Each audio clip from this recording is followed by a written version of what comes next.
Hey, this week we're talking about missional communities. This is an intriguing concept for a lot of people in the traditional church. And by intriguing, I mean terrifying. A lot of times people feel like those who plant missional communities are looking to uproot and upend the traditional church. And that doesn't necessarily have to be the case, in at least my personal perspective. When we were in Chicago, we initially came into the city, and I know I've told you this a time or two before, but it's particularly important this week. We came in as church planters, and there was a huge public push at our district assemblies and through all sorts of communication and whatnot, that we were a church plant network working in the city of Chicago. The only problem was that the language of a church plant and church planters did not match up with the model of ministry that we were trying to accomplish in the city. We ultimately wanted to change the language, change the paradigm and the thinking of the people in the Chicago Central District to that of being urban missionaries. We wanted to come in, dive into life within our community, and get involved with what was going on around us. And that was different. That was a different approach when you come in with a missionary mindset than that of a church plant mindset. For instance, church planters usually have some sort of project plan, and there's a business model, all this kind of stuff, where you got to have your website, you've got to have your location, your time, your name, your worship style, all this kind of stuff, and you advertise. And the whole idea is this upside down pyramid kind of thought, where if we can get enough people into the big part of the funnel, the worship gathering, if we can get enough people into the big Sunday service type of thing, then they would eventually funnel down into small groups and then leadership and then, maybe pastoral ministry kinds of ideas. So it was, you start big and then you narrow it down, move down, that kind of thing.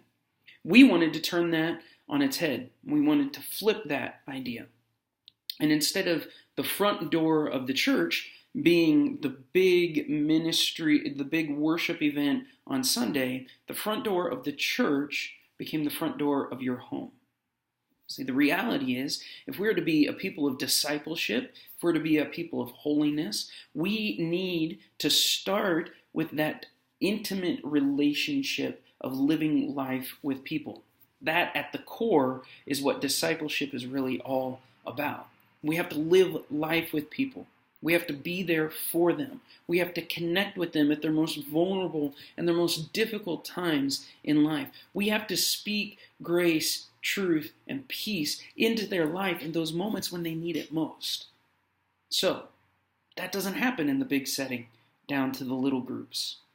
That starts at the little and then maybe filters in through and to the big worship gathering. The objective is still to move them along a path, to see them progress and grow in God's grace. But the starting point and the end objective were kind of flipped. It wasn't having a huge worship service that was exciting and enticing to people to come to every week. It was start with the one-on-one relationship that builds out into a community of faith.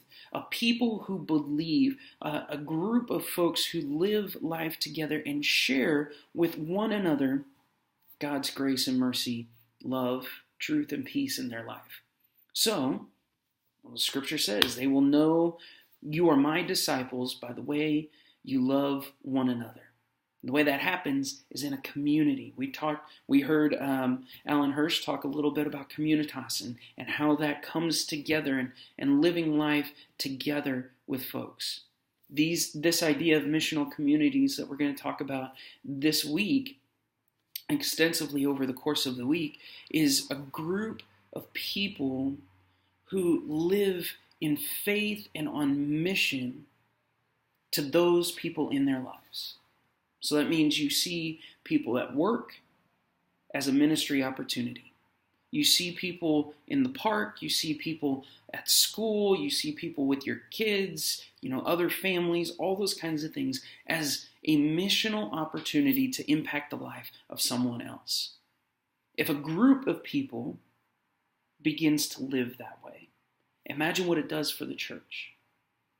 Imagine when that is the DNA, when that is the focus, when everything is about how we start to live faith vibrantly, when we start to live our passion for Christ in our everyday relationships, we've talked about that, then community starts to form.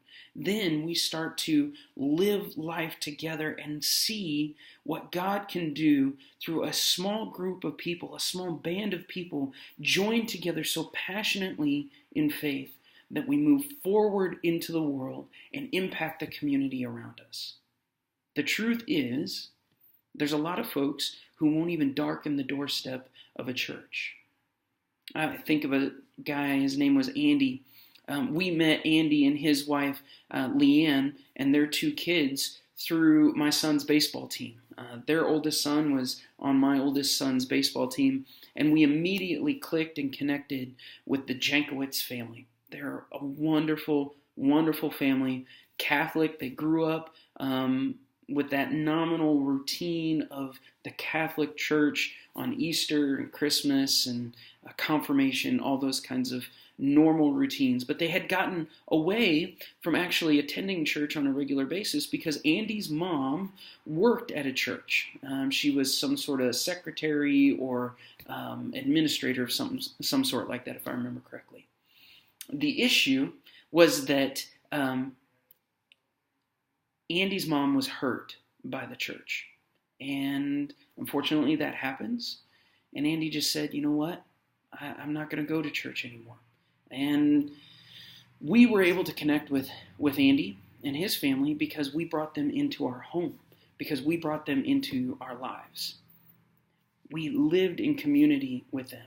And even though they never went to church and they never came to our church, we were in community with them at the most difficult times of their life and living passionately for Christ in their lives. And they saw that. And when a friend passed away from cancer, we were one of the first people that were able to make contact and connect with them and walk through that difficult, dark days of their life because of the relationship we had with them, because we brought them into our home. We'd introduced them to the people on our team who were just part of living life in that community. It doesn't replace the church. It is the church. We can still gather together, and the objective is still to move those people forward through these missional communities. But the front door is no longer the big worship service. It is your home. If we're to get people into the church, we have to let them into our lives. If they're going to become a part of the church community, the faith community, then we can start as a missional community, taking our passion for Christ to them and allowing them in life. Comment below on some of your thoughts, and let's talk this week about what we can do as missional communities in the urban setting to see God move in a new way. Looking forward to it.